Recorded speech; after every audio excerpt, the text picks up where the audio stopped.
98.1 FM. My name is Omatseye Atsenuwa. Welcome you specially into the show this morning. Let's get the listener involved as much as possible by making sure you get in by sending your messages to the phone line 0809-444-0981 to any of the headlines the analysts will be breaking down or tearing down this morning to leave the details there for you.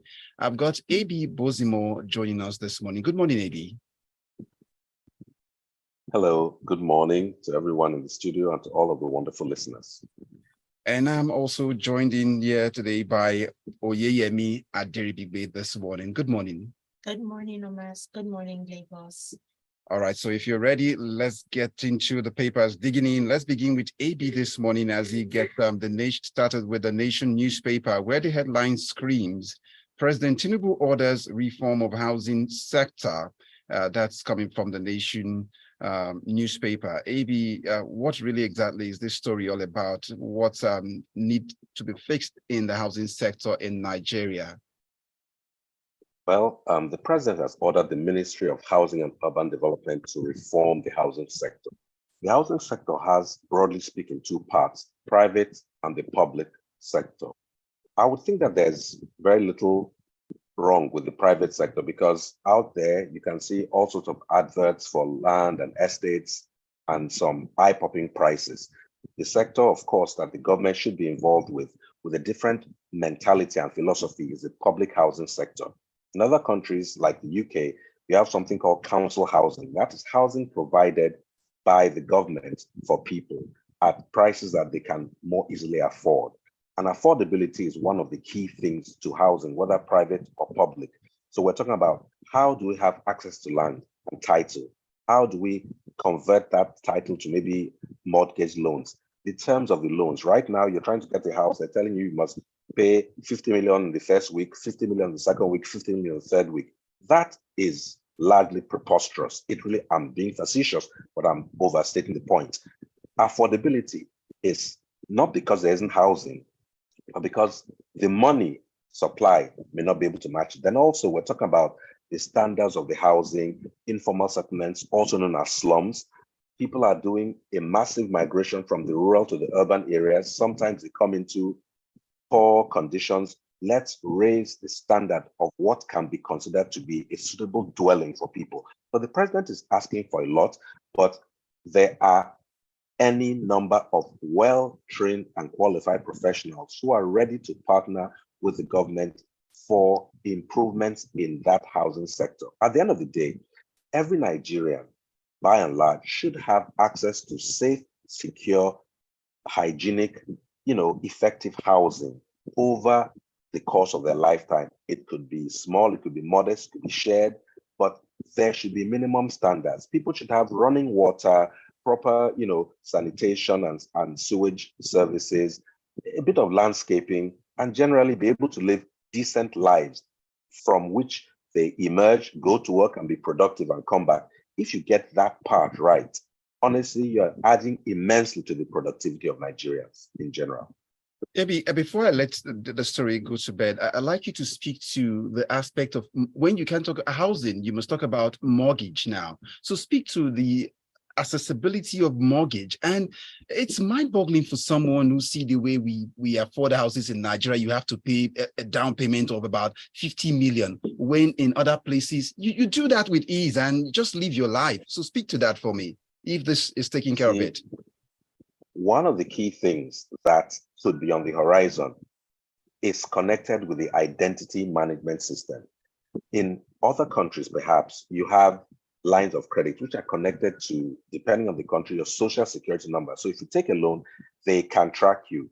It's relatively, before now, when we didn't have the NIN being pushed as much as is being pushed now, the organizations on a risk management level will be loath to give a loan because the person could just up and disappear. Hopefully now you connect the person's identity to their national identity number, the BVN and so on. So you have a better way of tracking them.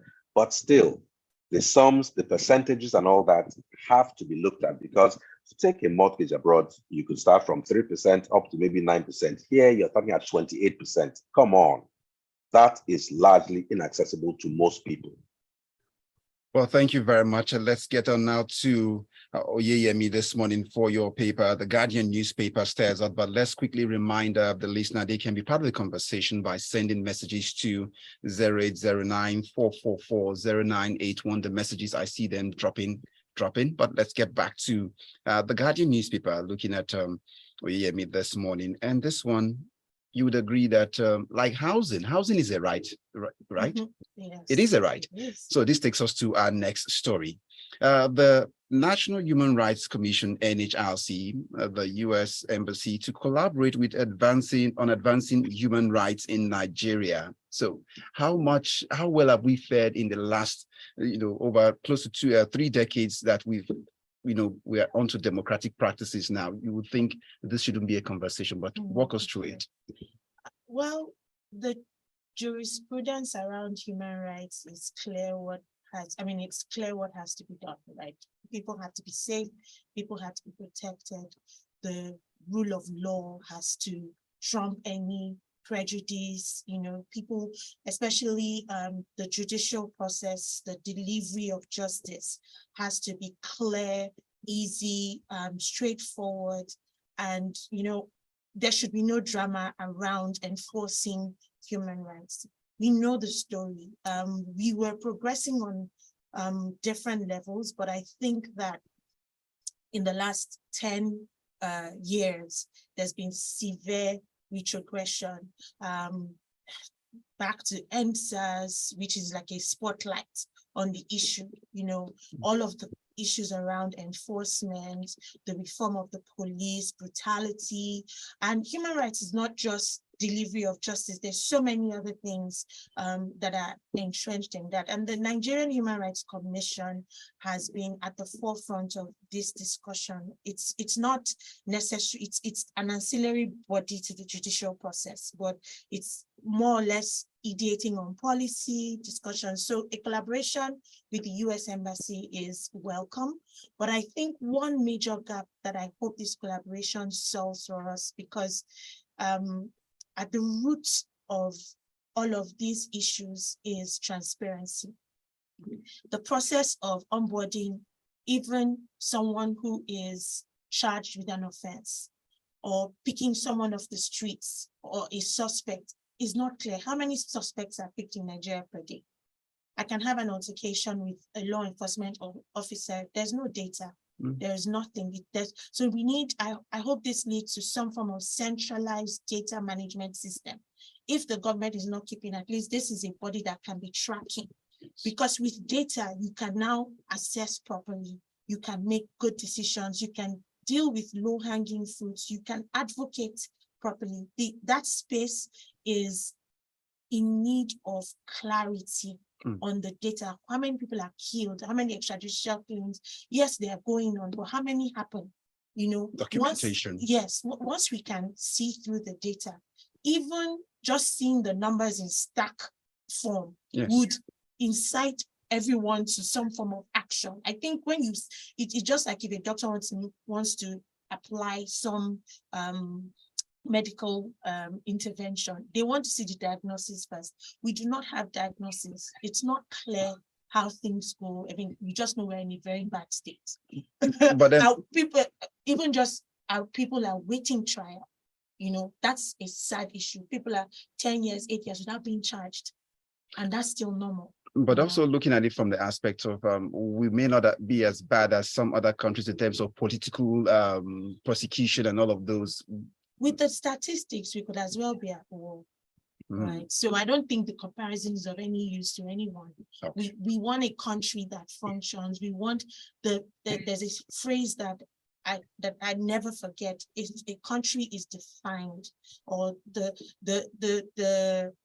the beauty of a country is defined by how it treats its most vulnerable citizens, right? And so if we look at all of these statistics, we really don't need any comparison. We don't need anybody's external tracker. It's clear that we're in a bad state. What we need is to get the data and start moving and making changes that impact the lives of people. Well said. That means you're talking to the man and the woman in the mirror, in the words of Michael Jackson at this point. But let's cross over now to speak with AB. AB, the Punch newspaper begs your attention this morning, and it seems because I don't know, probably they looked at your track record as an architect, but then they also look at it. So you'll be dealing with housing issues. The first two stories are housing issues. So I don't know how this is much is a coincidence right now. But now the Punch newspaper screams here, building collapse. Lagos state government demolishes distressed structures. That's what it is saying. So talk about authorities and agencies moving before the tragedy strikes. Two things scream at me in this story. One is the proactive nature of the decision by the Lagos state authorities to look at buildings, determine if or whether they are distressed, and take proactive measures to prevent them from collapsing under their own weight. And secondly, the word that was repeated inside the story was avoidable. In most cases, building collapses and failures are avoidable. So it's very good to see the LASBCA actually going about in certain areas of town where we've heard about collapses before and trying to ensure that they don't happen again. I think this has to be an ongoing thing. Maybe this is an area that they are focused on for now. I presume they'll be going around to other areas, because if you are proactive like this, you can at least minimize the damage and loss of lives. And some of the people who are being told to move have said that indeed they were properly served. So I see in this instance due process ongoing, a proactivity that is, worthy of praise, and also the desire to improve and increase public safety. On all those metrics, this is a good action. Now, you'd say the people who have been told move to safer places, maybe there's a way where the government can help in the provision of these safer places. But nonetheless, as a person in a distressed building, you are potentially in danger after one or two heavy rains. And if you are saying you won't move because you don't have another place, you might, rather than moving horizontally to another house, you might move vertically 6 feet down. So you are well advised to move as the government has told you to do. But before I let this be, I'd like you to speak to the place of monitoring, and if authorities were actually working before these buildings were erected. And also quoting your words, these buildings didn't just in one of our editions on Freshly Pressed, where you said buildings don't just appear like boom, it's there. So they rose from foundation to that point. And so monitoring. Very correct. Monitoring is one thing in terms of the construction, but some of these buildings you might find were done quite a while ago.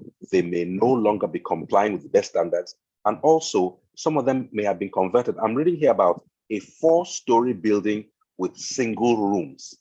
As an architect, that sounds like an odd design to me. 4 stories with single rooms only. So it suggests to me maybe there have been some illegal conversions done, and to maximize revenues. And now the use of the building may have changed from the original intention. That too can impose loads on a building that were not originally intended. So, monitoring is important in the construction and also in the use of these buildings. All right, AB, the red light stares out right now, so we need to quickly stop for the traffic to go by. When we come back, we pick up some messages and then we get back into the papers. It's still Freshly Pressed on Smooth 98.1 FM. Stay tuned.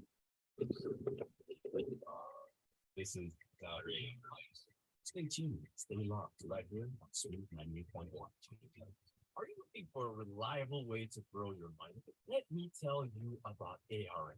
ARM is one of the largest non-bank Come back, I'll take some messages. When we come back, I'll take some messages, then I'll come back. Yeah, we'll come back to you. Let me see what the comments are. Okay, I was trying to get something. Yeah. Can I? Let's go. It's like this one. Personal development, patience, buying a property, preparing for the future. I'd like to, after she speaks about this number 3 story, the WFD, I'd like to just chime in one word. Thank you. Where you are to where you need to be. Start your wealth creation journey today by downloading the ARM One app, Google Play Store, or iOS.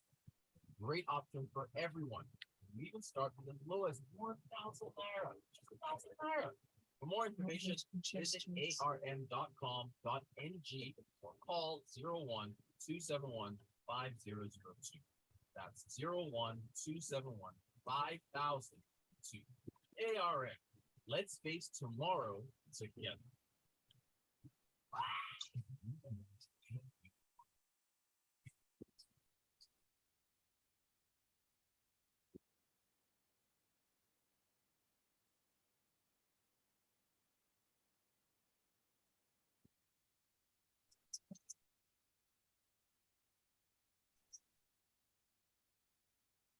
And we're back. It's still smooth 98.1 FM. It's freshly pressed, and we're getting the papers served to you.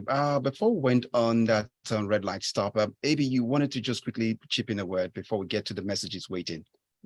No, I said, please go ahead. After she takes the next story, I'd like to join you. That's all. Okay, noted. So let's get this message coming from Ajayi Olonilua from Magodo. It says, it is not only the housing sector that needs reform. As a matter of fact, the president should immediately begin his long-avowed policy of fiscal federalism, which is the antidote to the myriad of problems plaguing the country. Ajayi Olonilua, thank you so much for sending that one in. I've got Joseph in here saying hashtag freshly pressed.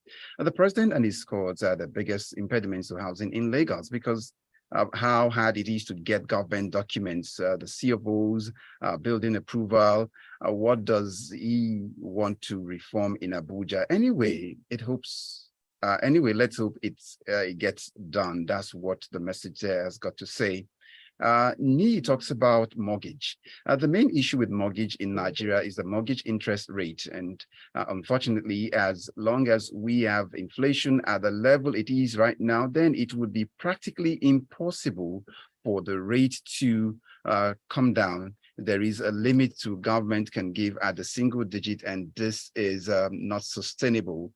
And next come in this one. Yes, reform the housing sector is a good one. Rent to own mortgage availability at affordable rates is way better than paying rent to landlords. That's what it says. Currently, schemes take almost forever to access by workers, not to talk of the informal sector. Benag Aigbo here from Amuwo or Dolphin, Lagos, sent in that one. I see a message here from, okay, this one comes in, okay, what is it saying? I would like to know why the judiciary is so slow in sitting to hear the cases of vulnerable citizens. We have numerous judge and courthouses.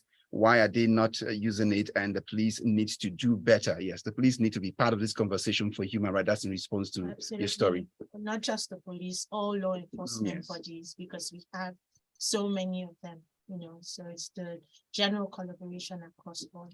And Francis from Ojo goes on with a message. He sent in the first one. He says, I like the Minister of Housing, what he's doing right now, but I feel it won't work because of typical Nigerians paying huge fee for the least just to feel among a certain class and prestige. So they would still pay high for whatever they feel would give them that class. I see a message from Adenike.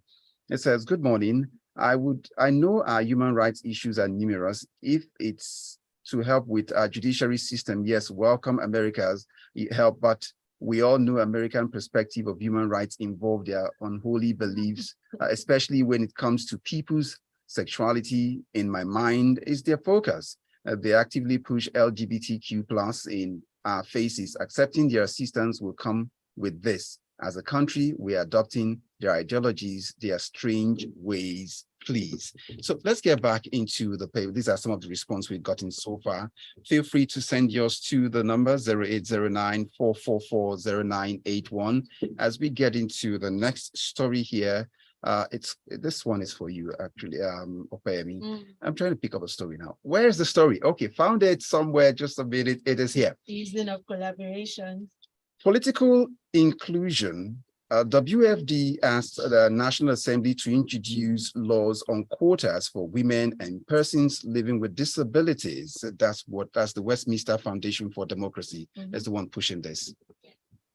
I mean, it's a laudable call. It's one that has gone on for a long time. Women are a significant part of the population, and not just women. There's so many other groups that are ostracized from the decision making because we coexist as different persons with disabilities, women, across even minorities in terms of numbers. We're still classified across six, geopolitical zones. Within those six geopolitical zones are almost how many communities representing different interests, so I think the call is one for representation. And so that must be a core focus of government representation, especially of those who are vulnerable, who are weak, or who have been ostracized for a long time. And this is across both the national, federal, and subnational governments. It's a priority we can't miss out. But this specific call by the Westminster Foundation is advocating for quotas.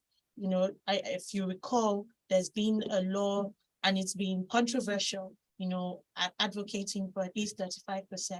Women? Oh, yes, representation for women in government, in politics, in the administration process as well. It's the issue of quotas is controversial. In certain places, it has worked. Even in Kwara State, we've seen that happen. The governor there has been significantly pushing, women representation through quotas in different formats. And I mean, they have a success rate. Rwanda too has a success rate, but we also know that quotas may not necessarily mean competence. I think competence is actually a higher ratio to adopt. And are there competent women? Yes, of course. Are there competent persons living with disabilities? Absolutely. Competence you would find across the different strata, for decision making, if you want to adopt the principle of representation. So I think that as we call for women, we must also look at all the other, unrepresented communities that need to have a voice in government and get them involved. If we look at, I think it's good to say that we have a fairer start in this administration. You have women taking the stage in core aspects of our administration and decision making. Our trade investment minister is a woman. We have almost, I think, 7 or 8 female ministers, so we're off to a good start, but it must be seen, and not just for the optics. There must be that substantial change of approach, across board. Maybe let's get your thoughts on this one. All Oyeyemi said is very correct. Representation is at the heart of this. This Westminster Foundation for Democracy was asking the Nigerian National Assembly to introduce affirmative action bills, which will, of course, convert into laws. They're a UK-based organization. I asked them, how about they ask for the same thing in the UK, which they have failed to do? They tried to do it there. It was rejected. Is it because it was rejected there, they're not come to Nigeria? You know what? I have lived with, seen, experienced, and admired too many women, people with disabilities, and men. It sounds somehow controversial when you say you want quotas, but there's equality. Which one? Pick a battle. But at the end of the day, let's have representation with competent people. I'm just saying this WFD should start their charity at home. That's all I'm saying. Yeah, and maybe I should add for the political process as well, because that's actually where the issues start, right? There's a lot of funding gaps. There's money. There's money in different quarters that, the standards are just too high to meet for regular people who can, be part of the process. So we need to generally review, bring it, level it, let the playing field, let the substance of our humanity feed into these things. Imagine the last time some parties paid as much as 100 million naira for a presidential form. Are we saying there were no persons with disabilities who wanted to run, who are competent? For an A4 sheet of paper, I should add. Okay. Okay, that's what you added. That's it. Yes. Okay. 100 million for an A4 sheet of paper. All right, so let's get into your paper. It's waiting already, as you said. The Vanguard newspaper comes to you now, and you're in Delta. You should be able to bring us up to speed on this one. As Delta women protest incessant herdsmen attack and rape. What does this portend for food and security? Remember, we talked about the great urban to rural migration. The people who are protesting are many elderly people because in many cases, they may not have the same propensity to migrate. They've been in the villages and towns for years and are relatively comfortable, but now they are unable to even engage in the most fundamental thing, taking care of themselves in terms of food. And it's a horrible thing because security is at the heart of anything else you're doing. They're complaining that, according to them, allegedly, lots of herdsmen come, overrun their farms, in some instances, allegedly rape them and all that. And then they're talking about some intimidation by some people, allegedly, of them in their communities. At the end of the day, security in Nigeria is under one person, the president of Nigeria. Governors can assist, but the president is the commander-in-chief. The president must come to the rescue of people in this community and in communities all across the country. The army has talked about how they are competent in many places. We need to see the effects and results. People must feel free to live, function, farm, and other things in any community in Nigeria. So it's a clarion call that must be heeded. All right, thank you very much. You just want to quickly chime in a word or two in this one? These heartbreaking stories are everywhere. We look at across the board, so it's urgent action that must be made. We see some reorganization of the defense architecture, and we hope that actually affects the lives of the people, because that's when we can say there's a success rate. All right. So this also now leads us into the Guardian newspaper, which you will be breaking down for us in about a minute, less than. Reps, that's this one. Okay, that's what it is. Reps panel orders suspension of demarcation of Nigerian-Cameroon border communities in Adamawa. They say good fences would make good neighbors, but I mean, let's talk about the borderline has been in dispute for quite a while. We have international judgments that have been issued as well, in line with previous treaties that Nigeria signed, even dated back to the colonial era. But I think that when we come to these matters, there are people and human beings involved. So it's not brick and mortar, right? There are people who have mingled, who have lived their lives across Nigeria, across Cameroon, and the approach, the mindset should be a collaborative one. I think that the chairperson, La, who's the person who's given the order to halt the ceding of the Adamawa border, or the parts of Adamawa that are supposed to be ceded to Cameroon, that is saying, look, let's stop action, let's review, let's understand what is going on and see how we can adopt a collaborative effort, to resolve these long-standing issues. Great approach, but then the Border Commission has also expended a lot of money in building these walls, the separation walls. So I think we should match investment, collaboration, and the people's interests. It should be a holistic solution that should be sought in that. Right. Thank you very much. We are going to wrap up quickly now with some messages, but as listening to you speaking, I just would hear the words of a certain president in the other part of the world who said, I will build a wall, it will be huge. But let's move on to this message here. Cameroon will pay for it. Oh, maybe you have to come in there. All right. So let's be careful when we say that. So Davi from Ikeja goes on. Former President Muhammadu Buhari walked into the NBA conference and declared that national security would trump the rule of law, and nobody pushed back. Today we have neither security nor the rule of law. And that's Dami speaking there. Idima Puza comes in from Surulere. NLC strikes should be well planned. Where did this come from? Afghanistan? But thanks so much, Idima Puza. Let's get this one in. But the president mustn't be present in all states, although he's the commander-in-chief, so governors should be in charge of their state. That's Cisco Delgado pushing a message across. And our final message here, Austin not from according to our constitution. Austin goes on to say, herdsmen attack on farmers will not stop in Nigeria until those that believe that Nigeria belongs to them drop the idea. And that's Austin's thoughts for this morning. And so I want to say thank you to A.B. Bozimo for your time this morning. Thank you. It's a pleasure and privilege for both mine. We appreciate it. Have a great day. And to Oyeyemi Aderibigbe, we say thank you very much for your time. Thank you so much, Master. Thank you, Lagos. And to all those who sent in their messages, we say thank you very much. And it's a wrap on Freshly Pressed this morning. Good morning.